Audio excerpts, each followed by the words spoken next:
This video covers the use and maintenance procedures for the Wrangler 1710 and Wrangler 2010 automatic scrubbers. By following these procedures, you can expect many years of trouble-free service. While this video contains lots of good information about your scrubber, it doesn't cover all the safety precautions you need to follow to use the scrubber safely. The safety precautions are on the first few pages of the operation manual, and if you haven't read it yet, you should do that now. Before you start using the scrubber, there are a couple of maintenance tasks you need to do. When the scrubber is done charging, it's time to check the water in the batteries. Put on your safety glasses and rubber gloves because you're going to be dealing with battery acid. If you get battery acid on your skin or in your eyes, rinse the area with cold water for 15 minutes. If you accidentally ingest the battery acid, seek medical help immediately. Unplug the battery charger and check to make sure the recovery tank is empty. Inspect the ball float to make sure it's installed correctly. Place the recovery tank lid on the floor. Using the foot pedal at the back of the machine, lift the scrub motor. Press down on the foot pedal at the front of the machine and lift the tanks until they are resting on the handle. You will find 2 batteries in the battery compartment.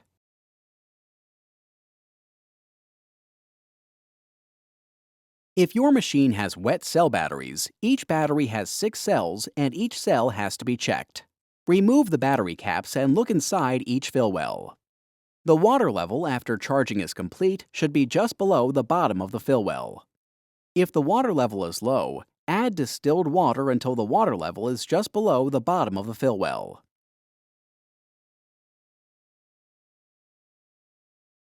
If you overfill the batteries, the battery acid might spill out the next time you charge the batteries. If this happens, wear your eye protection and rubber gloves while cleaning the machine. Remove the batteries and dispose of the battery acid according to your local requirements. In addition to being a pain to clean up, the capacity of the battery will be reduced if this happens too often.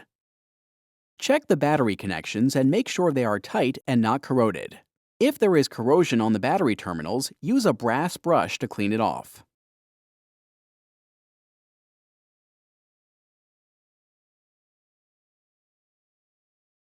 If you have a corded machine, inspect the cord for damage. If the cord is damaged, repair it before using the machine. Inspect the scrubbing pad. If it needs to be replaced, remove the pad driver by turning it counterclockwise. Squeeze the spring clip on the pad holder to remove it from the pad driver. To make it easier to put on the spring clip, place the pad on the floor and step on the center hole of the pad.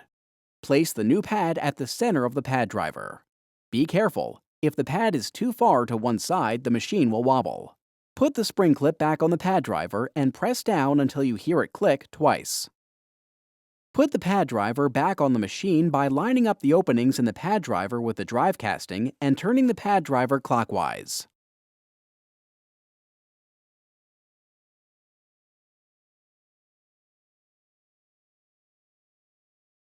Fill the tank by pouring water through the mesh filter at the front of the machine. Add cleaning chemicals to the solution tank.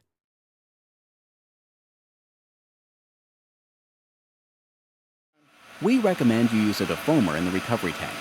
Getting foam in the vacuum motor can cause it to fail. Follow the manufacturer's instructions when adding chemicals to the scrubber.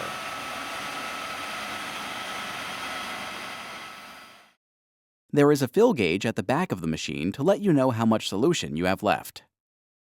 Now that you've checked the batteries and the scrubbing pad, it's time to scrub the floor. Press the power button to turn the machine on. Lower the scrub head by using the foot pedal at the back of the machine. Pull on the solution lever to allow water to flow. Turn on the scrub motor and the vacuum motor, then lower the squeegee.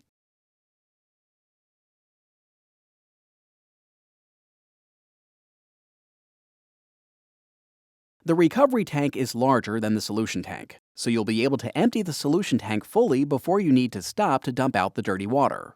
There is a ball float inside the recovery tank. If the level of water in the recovery tank gets too high, then the ball will get drawn to the top of the float cage. This prevents water from entering the vacuum motor. You will notice a sudden change in the sound of the vacuum motor when the ball float activates.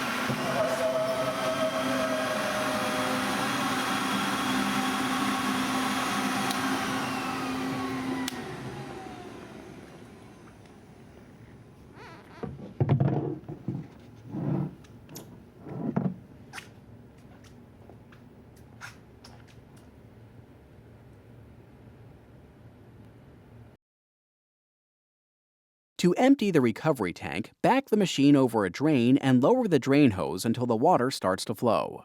Once the tank is empty, put the recovery hose back in position.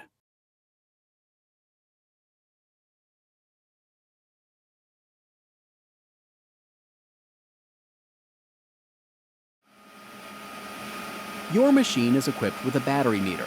If the battery charge gets too low, the battery meter will automatically turn the machine off. When the last yellow LED on the battery meter starts blinking, you only have a few more minutes of power left.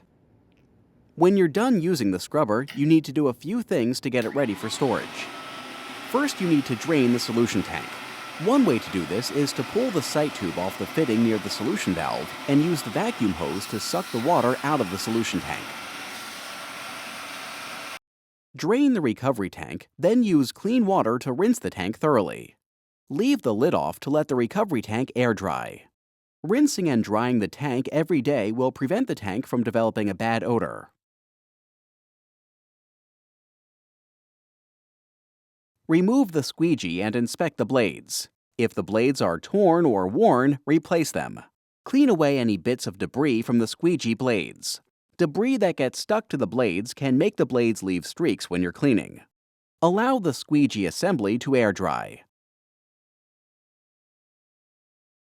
Remove the pad driver from the machine and rinse the scrubbing pad. Allow the scrubbing pad to air dry.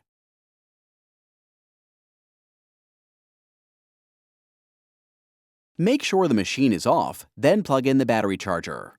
Charge the machine whenever you're done using it. If the batteries are very low, it can take up to 15 hours to charge them back up. Not giving the batteries enough time to charge is a common cause of poor battery performance. Be sure to allow enough time for charging. When the charge cycle is done, the light by the full battery symbol will be green. To change the squeegee blades, you will need a 1/4-inch Allen wrench. First, remove the knobs from the squeegee. Turn the squeegee over and remove the 6 bolts from the underside of the squeegee assembly.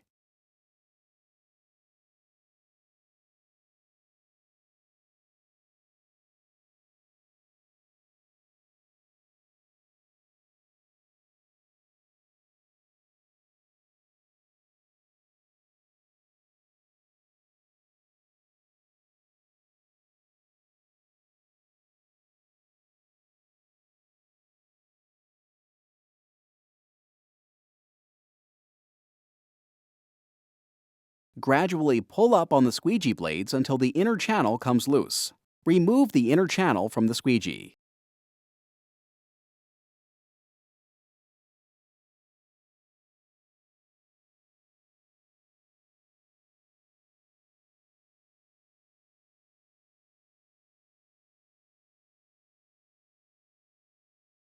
Remove the old blades and place new blades into the squeegee housing.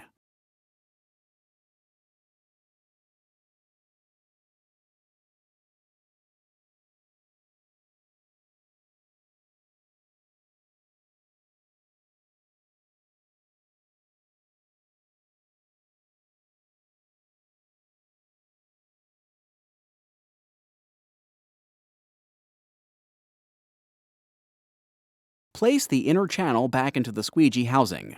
Be careful not to pinch or bend the squeegee blades.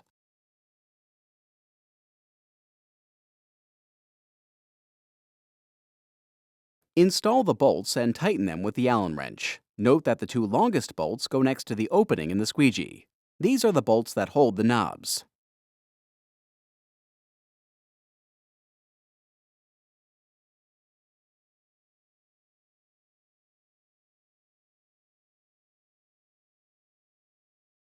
Finally, install the knobs.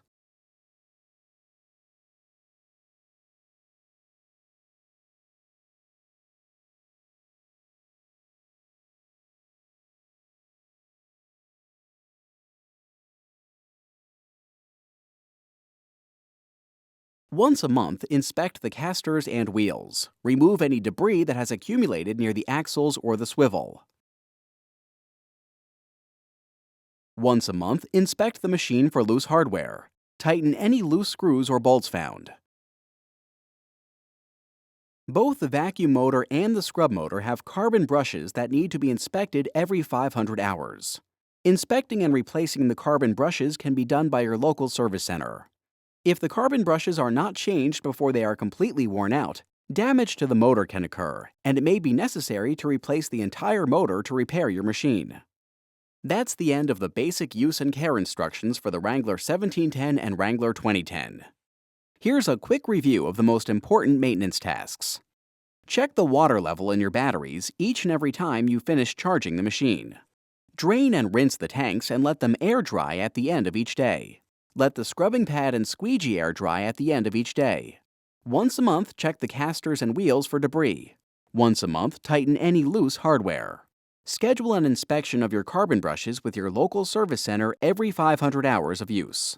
Thank you for buying an automatic scrubber from NSS Enterprises. For further details regarding the topics in this video, please review the operation manual that came with the machine.